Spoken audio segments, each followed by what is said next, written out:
Nationwide, students are choosing to brown bag it to express their dissatisfaction with new dietary restrictions for school lunches. The Healthy Hunger Free Kids Act requires schools to offer more fruits and vegetables while restricting less healthy meal options. And while some students just want their cookies back, students at one local school district have different concerns. Lacey Monteleone is live in the studio to explain. Lacey?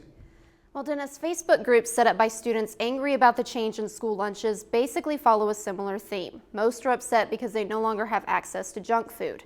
But students I spoke with at Bagley School District say it's not the quality of the food that bothers them, it's the quantity. This is our lunch usually. Yeah, just that.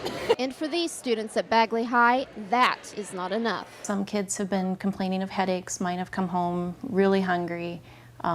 Just complaining about the portion size. The intention of the new Healthy Hunger Free Kids Act was to require schools to offer students healthier lunches with more fruits and vegetables. But portion sizes have also been scaled back, and that prompted students to brown bag it today. They don't give you nothing. Yeah, they don't give enough. Yeah. Our school district is now talking or resourcing with some of the other school districts around and saying to them, what are you doing for these students that are involved in sports and athletics, because they're still hungry. Both parents and educators agree that students having access to healthier foods outside of home is a good thing. The problem is that the amount of food distributed to each student is determined by grade level. Grades K through 5 are required to have between 550 and 650 calories a day. Grades 6 through 8 are required to have 600 to 700 calories per day. Grades 9 through 12 are supposed to have 750 to 850 calories a day. And parents and educators agree that a one-size-fits-all requirement just doesn't cut it. We have different needs. We have a 6 foot, 3-inch lineman that weighs nearly 400 pounds.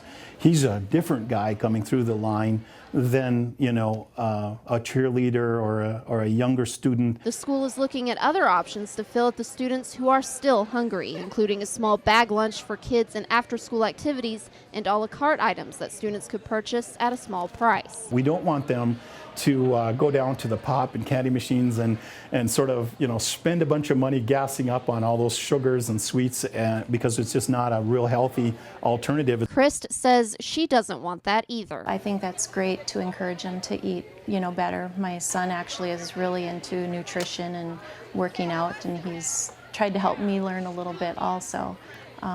He's fine with that. He thinks that's great, but the rest of the meal just isn't sufficient. Christ, as well as educators at Bagley School District, hope the problem finds a solution fast because for now, it seems students are less than hunger-free. Now, from what I saw today, many of the junior high students did not take part in the brown bag movement, but nearly all of the high school students did bring their lunch from home, with only a handful eating a hot lunch from the school. Dennis? Okay, thank you very much, Lacey, for that live report tonight. Certainly making a statement in Bagley today. The legislation does take other steps to improve health for children in public schools. Food products and vending machines will be required to meet nutrition standards, and more students will have access to free and reduced lunches. If you've enjoyed this segment of Lakeland News, please consider making a tax-deductible contribution to Lakeland Public Television.